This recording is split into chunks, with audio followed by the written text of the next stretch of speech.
러시아에 이거 발음하기도 힘든데요. 상트페테르부르크 에르미타주 박물관이 있습니다. 여기에는요, 화가 렘브란트의 작품인 탕자의 귀향이라는 작품이 전시되어 있습니다.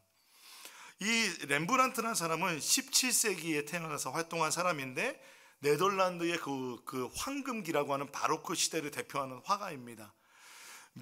유럽의 미술사에서도 위대한 화가 중에 한 명으로 불리는 분입니다. 이분의 어떤 그림을 그리는 방법은 명암을 적극적으로 활용하는 화가로서 빛과 어둠의 마술사라는 별명이 붙어 있습니다.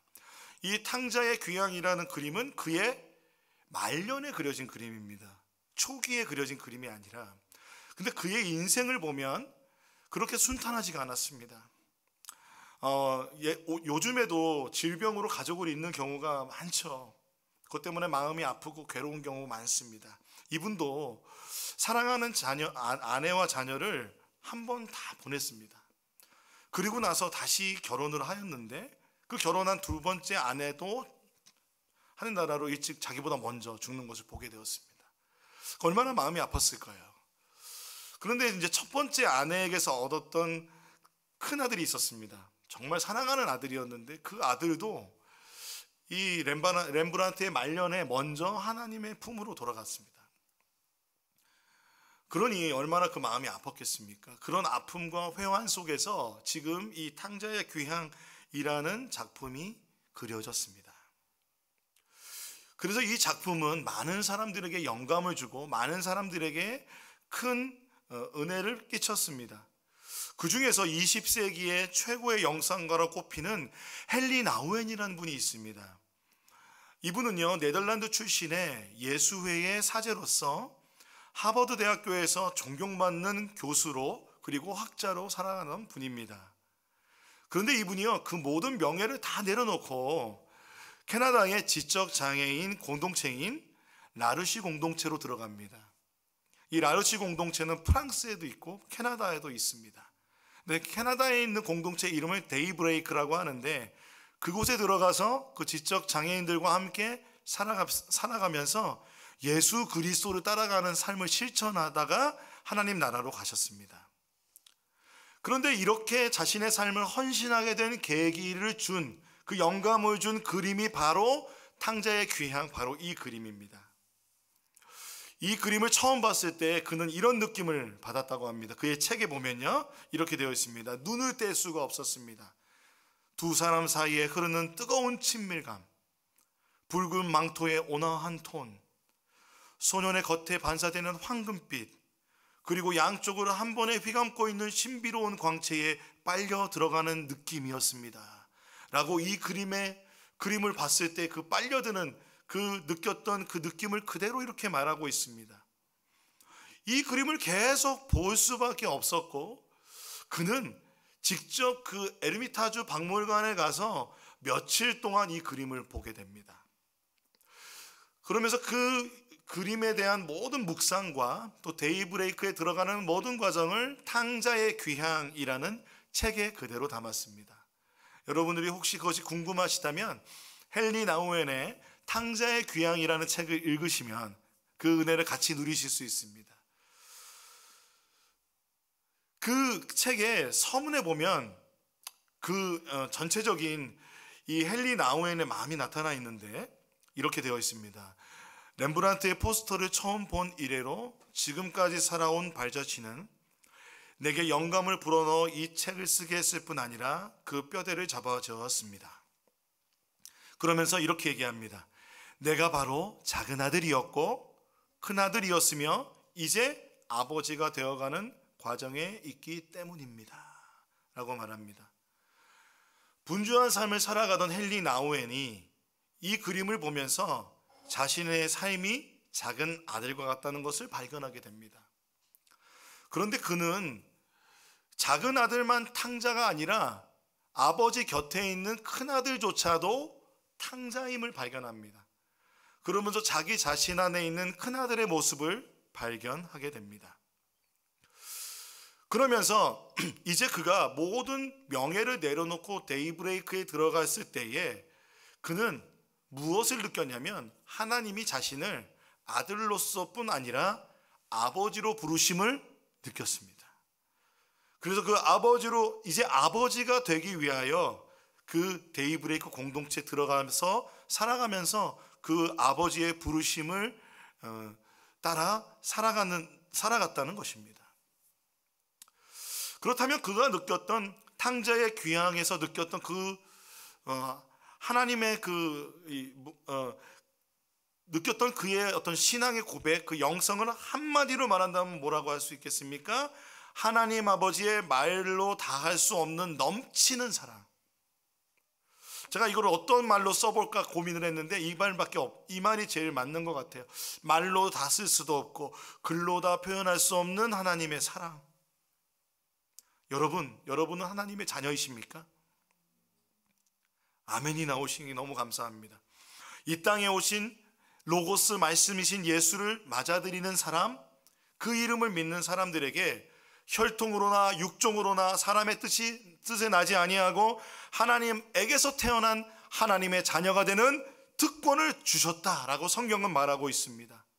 자, 그러면 우리는 하나님의 자녀이죠. 아멘.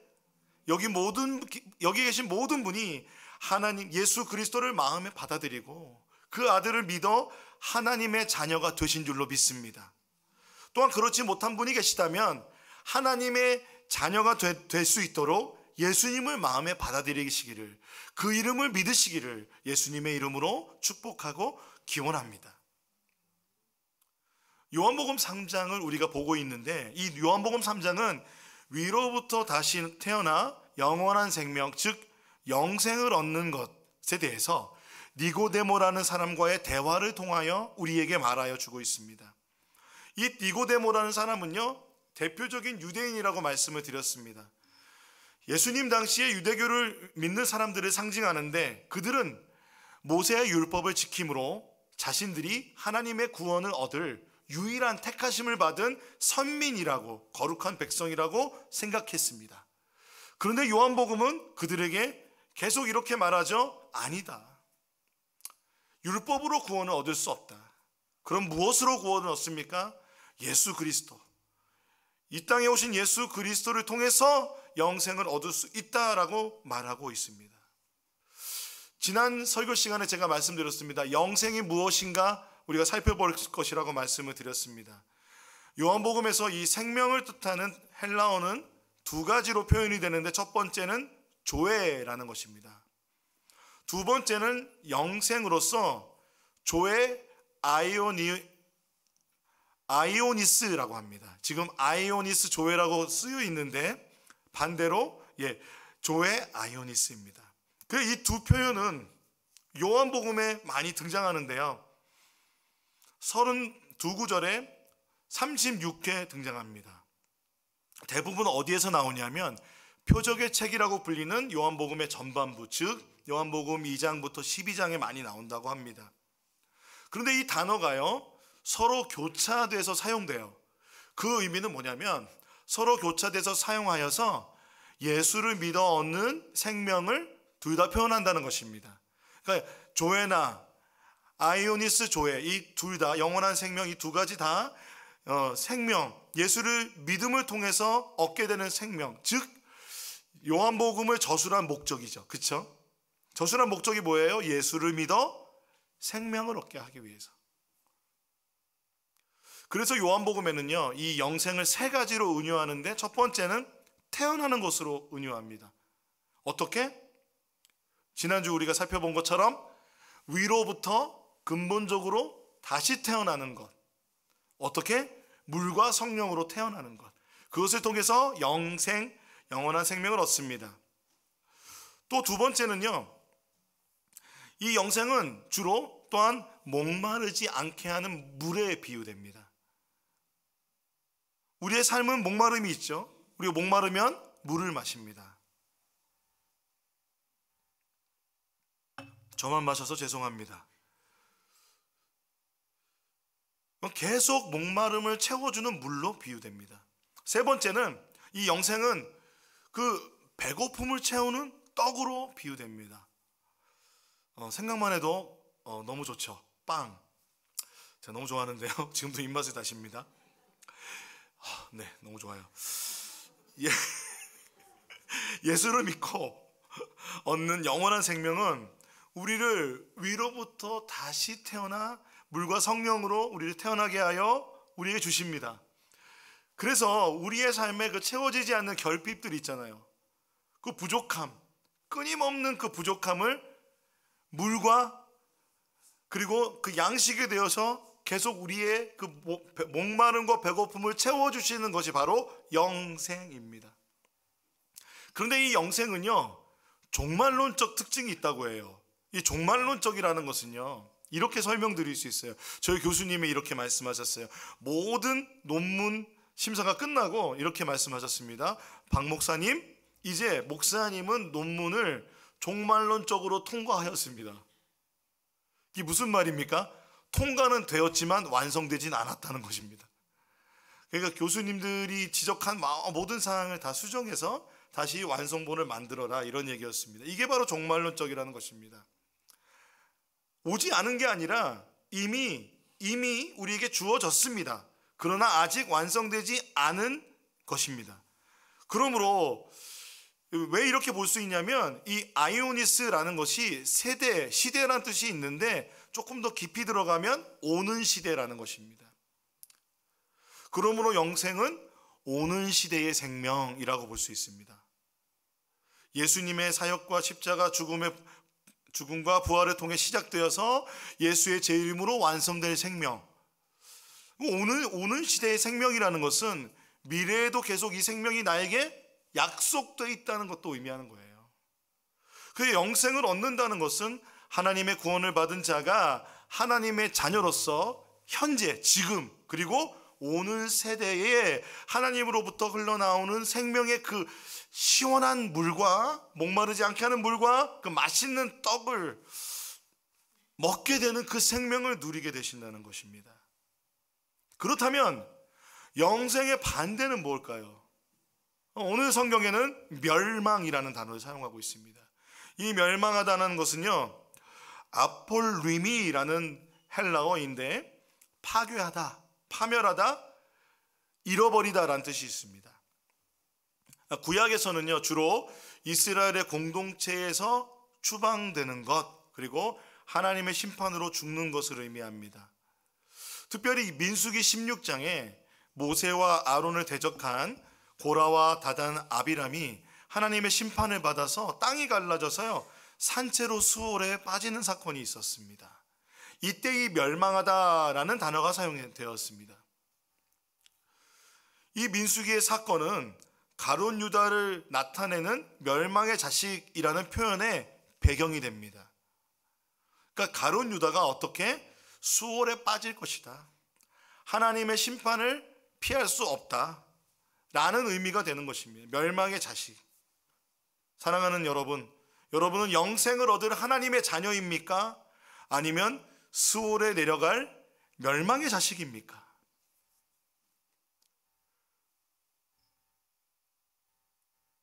우리는 생각해 볼 때 이 영생이라는 단어가, 영원하다라는 것이 종말론적 의미가 있는 동시에 그 단어가 종종 심판이라는 단어와 같이 함께 쓰이는 경우가 많다고 합니다.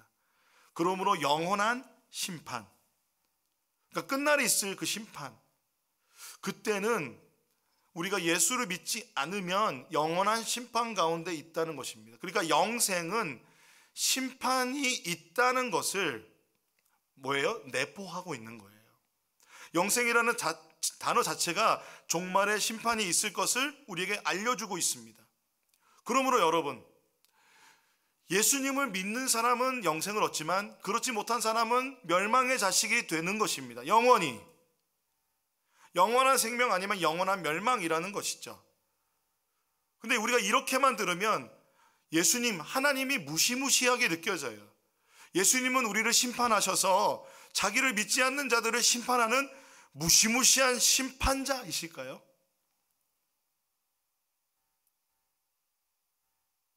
오늘 본문 요한복음 3장 16절과 17절을 함께 읽어보겠습니다.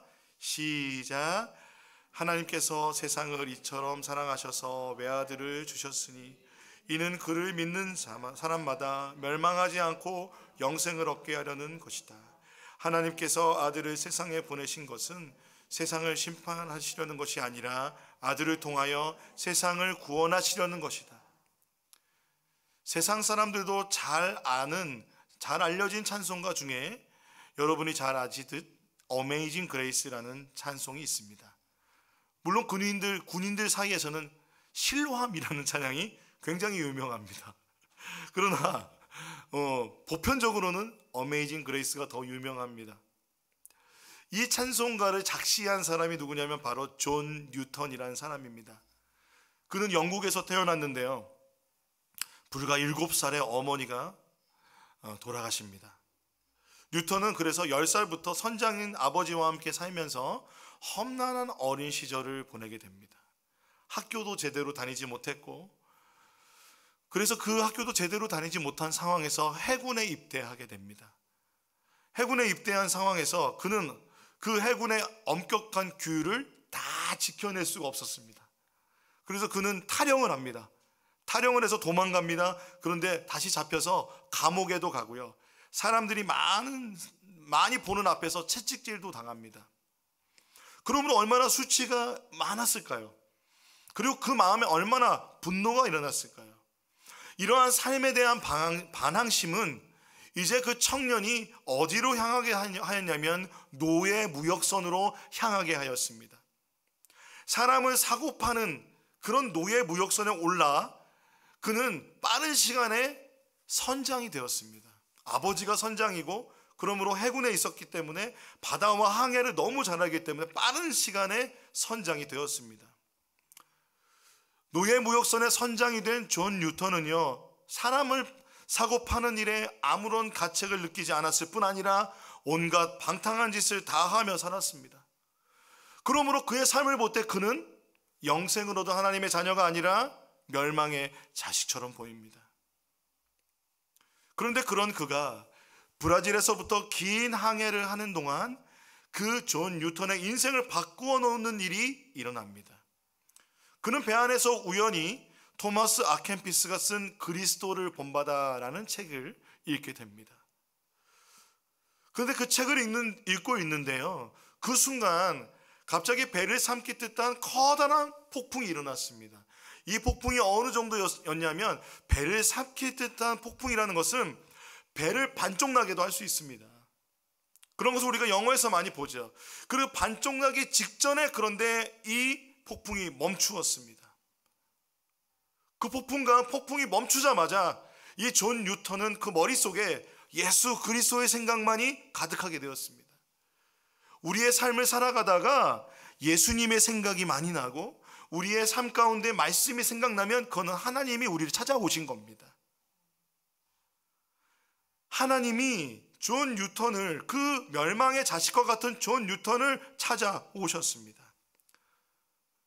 그래서 그 바다 한가운데서 자신을 부르신 주님을 만난 존 뉴턴은 이제 하나님을 모른 채 하루하루 세상의 것으로 만족하며 살아갔던 그 시간들을 한없이 어리석게 느낍니다. 그러면서 울부짖으며 지금까지의 나를, 그 삶을 낱낱이 하나님께 아뢰어 고백하고 뉘우치며 회개하는 시간을 갖습니다. 자신과 같이 흉악한 멸망의 자식과 같은 죄인을 용서하시고 한없는 기쁨을 주시는 하나님을 그날 만난 것입니다. 존 뉴턴은 결심합니다. 이제 내가 이 노예 무역선의 마지막 항해를 하고 나면, 이 배에서 내려가면 이제 이 모든 죄의 사실도 끝이다. 그렇게 배에서 내려온 존 뉴턴은 하나님께 목숨을 바치기를 결단하였습니다. 이후 그는 16년 동안 낮에는 일하고 밤에는 신학을 공부하여 목사가 되었습니다. 놀랍지 않습니까, 여러분?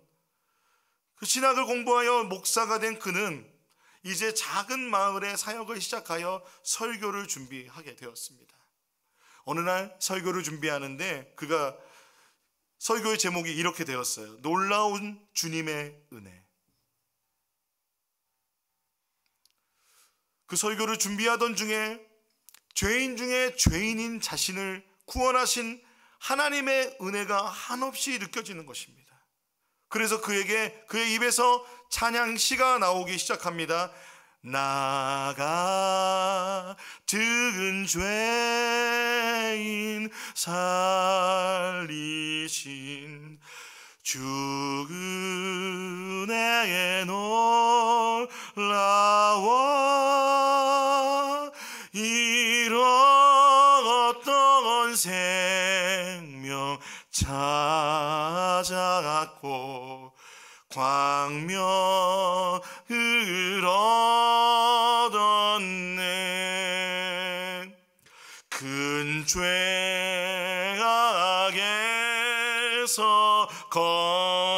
건지신 주 은혜에 고마워 나 처음 믿은 그 시간 귀하고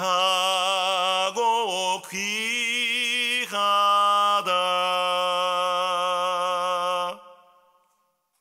하나님은 어둠 가운데 주님을 모르고 주님을 배반하는 이 세상을 사랑하셨습니다.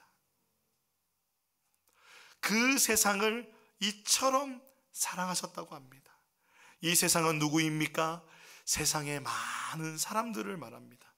그 많은 사람 중에 우리가 있습니다. 이 세상을 주님은 사랑하셨습니다. 요한은요, 자신의 모든 저술에서 하나님을 사랑이라고 말합니다. 기독교의 핵심적인 가치가 뭐냐라고 말하면 사랑이라고 우리는 말합니다. 기독교는 사랑의 종교라고 말합니다. 즉 하나님은 사랑이시기 때문에 그렇습니다. 그러므로 우리의 삶은, 우리의 피 속에는, 예수를 믿는 우리에게는 하나님의 사랑이 흐릅니다. 우리의 아버지가 사랑이시기 때문에 하나님의 자녀된 우리는 우리의 삶에 사랑이 흐르게 됩니다. 요한복음 3장 16절에 보면 하나님께서 세상을 이처럼 사랑하셨다고 하는데, 이 이처럼이란 단어는 헬라어로 후토스입니다. 이 단어는 대부분 많은 사람들은 너무도 많이라는, 얼마만큼이라는 뜻으로 이해합니다. 그러나 이 후토스는 얼마만큼이 아니라 어떻게라는 방법, 어떤 방법으로 사랑하셨는가를 나타냅니다.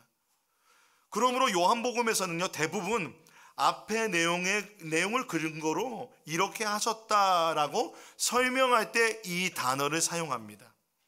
그러므로 이처럼 사랑하셨다라는 것은 요한복음 3장 14절 15절을 근거로 16절과 17절을 다시 읽어보아야 하는 것입니다. 그렇게 된 배열을 주석에서 제가 찾아봤어요. 여러분 한번 이 글을 한번 읽어보시겠습니까? 모세가 광야에서 뱀을 든 것처럼. 시작. 모세가 광야에서 뱀을 든 것처럼 동일한 방식으로 인자도 들려야 한다. 그것은 그를 믿는 자마다 영생을 얻게 하려는 것이다. 하나님께서 세상을 이와 같이 사랑하사 이러한 사랑의 결과로 외아들을 주셨으니 그를 믿는 사람마다 멸망하지 않고 영생을 얻게 하려는 것이다. 하나님께서 그의 아들을 세상에 보내신 것은 세상을 심판하려 하심이 아니요 그로 말미암아 세상이 구원을 받게 하려 하심이라. 이처럼 사랑하셨다는 것은 하나님께서 세상을 사랑하신 방법, 이 세상의 사람들을 사랑하신 방법이 모세가 광야에서 뱀을 든 것 같이 그의 아들을 내어주시어 십자가에 들리심으로 우리를 사랑하시는 것입니다. 그 방법으로 사랑하셨습니다. 김세훈 박사라는 교수님은 이렇게 말씀하셨습니다. 이 하나님의 사랑, 그 외아들 예수를 보내주신 그 사랑이 이처럼 사랑하셨는데 어떤 방법이냐면 보내심과 내어주심으로, 보내심과 내어주심의 사랑이라고 말하였습니다. 보내심과 내어주심으로 그 사랑이 계시되어 예수로 말미암아 하나님이 사랑이심을 나타냈다 합니다. 즉 하나님은 세상의 사람들을 심판을 통해 멸망하게 하려는 것이 아니라 그 멸망의 심판으로부터 세상의 사람들을 구원하여 영생을 주시기 위하여 자신의 외아들을 보내주시고 내어주시는 사랑의 하나님이시라는 것입니다. 우리는 먼저 보내심의 사랑을 살펴볼 수 있습니다. 요한복음 3장 17절을 같이 읽어보겠습니다. 시작. 하나님께서 아들을 세상에 보내신 것은 세상을 심판하시려는 것이 아니라 아들을 통하여 세상을 구원하려는 것이다. 보내심의 사랑이라는 것은 이렇게 표현해 볼 수 있습니다. 조금 어색하지만 이렇게 말씀드리겠습니다. 하나님께서 아들을 세상에 보내셨다. 왜? 우리의 구원을 위해서. 여러분, 보냈다는 것은요, 같이 있는 사람을 보내는 거잖아요. 그래서 우리가 선교사를 파송했다라는 것은 우리와 함께 있는 공동체에서 누군가를 보냈다는 겁니다. 그러므로 하나님이 우리에게 보내셨다는 것은 하나님과 함께 계셨다는 것입니다. 예수님은 그러므로 하나님이십니다. 요한복음에서 증언하듯이 태초에 계셨던 하나님, 말씀이신 하나님, 하나님의 외아들 예수 그리스도, 그분이 보내주셨습니다. 먼저 계셨다는 것입니다. 또한 보냈다는 것은 뭔가 사명이 있으신 겁니다. 예수님은요, 뭔가의 사명을 가지고 임무를 띠고 이 땅에 오셨습니다. 그래서 하나님의 대사와 같이 우리에게 오셨습니다. 또한 그래서 하나님의 일꾼으로 우리에게 보내지셨습니다. 사도 바울도요, 로마서와 갈라디아서에 이렇게 동일하게 이야기하고 있습니다. 로마서 말씀에 육신으로 말미암아 율법이 미약해져서 해낼 수 없었던 그 일을 하나님께서 해결하셨습니다. 곧 하나님께서는 자기의 아들을 죄된 육신을 지닌 모습으로 보내셔서 죄를 없애시려고 그 육신에다 죄의 선고를 내리셨습니다. 이것이 예수님의 미션입니다. 갈라디아서에 그러나 기한이 찼을 때 하나님께서는 자기 아들을 보내셔서 여자에게서 나게 하시고 또한 율법 아래에 놓이게 하셨습니다. 그것은 율법 아래에 있는 사람들을 속량하셔서 우리를 하나님의 자녀의 자격을 얻게 하려 하신다고 말하고 있습니다. 이렇게 보내심은 하나님의 구원의 방법입니다. 우리를 사랑하시는 주님의 사랑 구원의 방법이 첫 번째 보내심이었습니다. 두 번째는요, 내어주심의 사랑입니다. 16절을 다시 한번 같이 읽어보겠습니다. 시작. 하나님께서 세상을 이처럼 사랑하셔서 외아들을 주셨으니 이는 그를 믿는 자마다 멸망하지 않고 영생을 얻게 하려 합니다. 중요한 단어가 영생을 얻게 하려는 것과 주셨다는 것입니다. 하나님께서 그의 아들을 내어주셨다. 무엇을 위해서? 우리의 구원을 위해서입니다. 즉 자신의 아들을 내어주실 정도로 이와 같이 우리를 사랑하신 것이 하나님의 사랑입니다. 하나님께서 자신의 아들을 내어주신 이유는 다시 한번 반복되어 말씀드려지지만 다시 말씀드린다면 멸망을 위해서가 아니라 심판을 위해서, 정죄함이 위해서가 아니라 우리에게 영원한 생명을 주기 위함이십니다. 하나님을 만나 삶의 그 모든 결핍과 목마름과 삶의 굶주림을 생명의 물과 떡이 되시는 그 예수 그리스도로 하나님으로 참 만족을 얻는 풍성한 삶을 누리게 하기 위함이십니다. 여러분 믿으십니까? 여러분 믿으십니까? 하나님의 자녀가 되는 특권을 주시기 위해서 이 하나님의 내어주심의 사랑은 어디서 절정을 이루냐면 바로 예수 그리스도의 십자가에서 절정을 이룹니다. 갈라디아서 말씀해 보면 나는 그리스도와 함께 십자가에 못 박혔습니다. 이제 살고 있는 것은 내가 아닙니다. 그리스도께서 내 안에 살고 계십니다. 내가 지금 육신 안에 살고 있는 것은 나를 사랑하셔서 나를 위하여 자기 몸을 내어주신 하나님의 아들을 믿는 믿음 안에서 살아가는 것입니다. 하나님은 보내시고 내어주시는 사랑을 하셨습니다. 누구를 보내주셨습니까? 외아들이라고 표현되어 있습니다. 이 외아들이라는 것은요, 모노게네스라는 뜻인데 특별하게 구별된 독특한, 그 특별하게 구별되고 독특하고 유일한 한 아들, 이 말은 무엇입니까? 다른 어떤 방법 없다는 겁니다.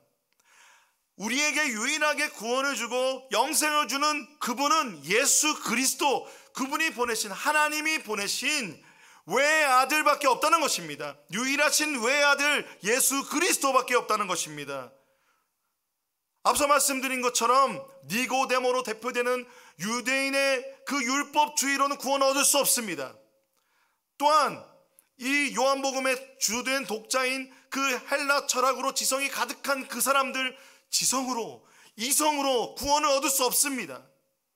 그리고 수많은 샤머니즘을 믿음으로 구원을 얻을 수 없습니다. 다른 종교로 통해서 구원을 얻을 수 없습니다. 현대의 과학을 통해서도 이 세상에서 잘 살 수는 있겠죠. 그러나 주님이 말씀하시는 그 영생을 얻을 수 없습니다. 오직 십자가에 들려지신 하나님께서 구별하신 유일한 아들인 예수 그리스도를 믿는 것을 통해서, 그분이 보내주신 보내심과 내어주심을, 그것으로 인하여 나에게 구원이 일어난다고 믿는 자들에게 영생을 주시는 것입니다. 여러분 믿으십니까? 여러분이 그 아들 예수 그리스도를 믿는다면 우리는 이 영생을 얻게 된 것입니다. 하나님의 자녀가 된 것입니다. 그렇다면 여러분, 아들을 믿는다는 것은 무엇일까요? 믿는다.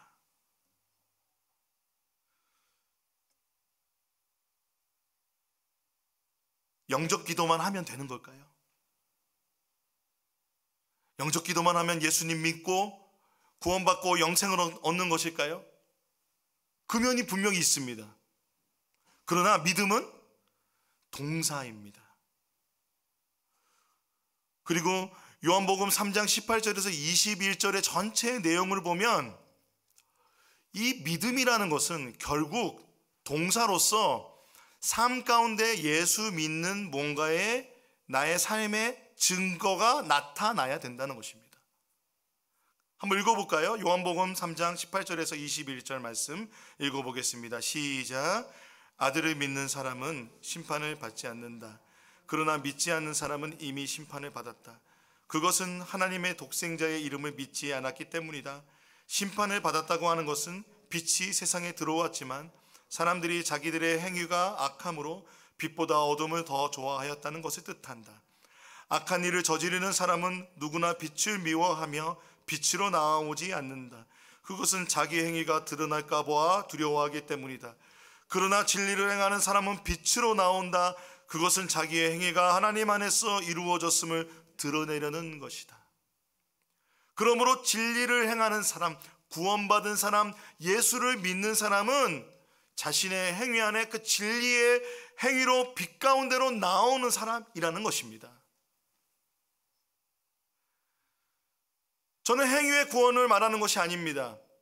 우리가 예수 그리스도를 믿으면, 우리가 예수를 믿는다고 하면 우리의 삶이 하나님의 사랑을 계시하는 삶을 살아간다고 한다면 사랑 또한 동사이기 때문에 하나님의 사랑이 나타나는 삶이 드러나야 된다는 것입니다. 이처럼 사랑하신 것처럼 우리도 우리의 삶에 이처럼 사랑해야 합니다. 어떻게 사랑해야 됩니까? 보냄의 사랑, 그리고 내어줌의 사랑을 해야 합니다. 보냄의 사랑은 무엇입니까? 여러분의 삶 가운데서 고민해 보십시오. 그래서 구체적으로 여러분 생각해 보십시오. 우리 교회를 생각해 본다면 선교사를 파송하거나, 우리가 어떤 사람들에게 생명을 주기 위해서 누군가를 파송하고 내가 보냄을 받는다면 그것이 바로 보냄의 사랑이겠죠. 여러분은 어디에 보냄을 받았습니까? 세상을 향해 일주일의 삶 가운데 왕같은 제사장으로 살기로 보냄을 받았습니다. 또한 여러분, 내어주심의 사랑을 하여야 합니다. 받으려고만 하지 마시고 내어주시는 사랑을 하셔야 됩니다. 하나님의 은혜를 받기만을 위하여 기복신앙이 아니라 내어주는 삶, 보내심과 내어주심의 삶이 바로 예수 그리스도를 믿는다는 것입니다. 헨리 나우엔이 탕자의 귀향을 통해서 얻었던 교훈이 무엇입니까? 그것을 묵상하면서 얻었던 그의 교훈이 뭐냐면, 내가 아비가 되어야 하는구나. 내가 아버지가 되는 것을 주님이 원하시는구나. 내가 주님의 큰 사랑에 안겨, 그 주님의 큰 사랑의 그 용서 가운데 품에 안겨 평안과 안식과 위로를 누렸다면 나도 누군가를 안아주어야 하는 것입니다. 나도 누군가를 안아주고 위로와 평안을 나눠줄 수 있는 사람이 되어야 한다는 것입니다. 예수를 믿어도 여전히 내 삶의 공허함과 채워지지 않는 마음이 있다면, 혹시 여러분 내 삶 가운데 이 보냄과 내어줌의 삶이 결핍되지 않았는지 살펴볼 필요가 있습니다. 여러분, 이제 우리가 다시 한번 십자가에 들리우신 예수님을 바라봅시다. 예수가 우리에게 말씀하실 것입니다. 보내심과 내어줌을 실천하여라. 아비가 되어라. 어미가 되어라. 말씀하실 것입니다. 그것이 바로 구원 얻은, 영생을 얻은 자의 삶인 줄로 믿습니다. 아멘. 우리가 함께 찬양하기 원합니다. 찬양 중에 그가 오신 이유라는 찬양이 있습니다. 주님이 이 땅에 오신 이유는 무엇일까요? 그 모든 것을 온전하게 하나님의 나라로 회복하시고, 또한 우리에게 그 하나님의 나라를 맡기시기 위해서 오시지 않았을까요? 우리가 그 마음을 찬양으로 함께 고백하고 싶습니다.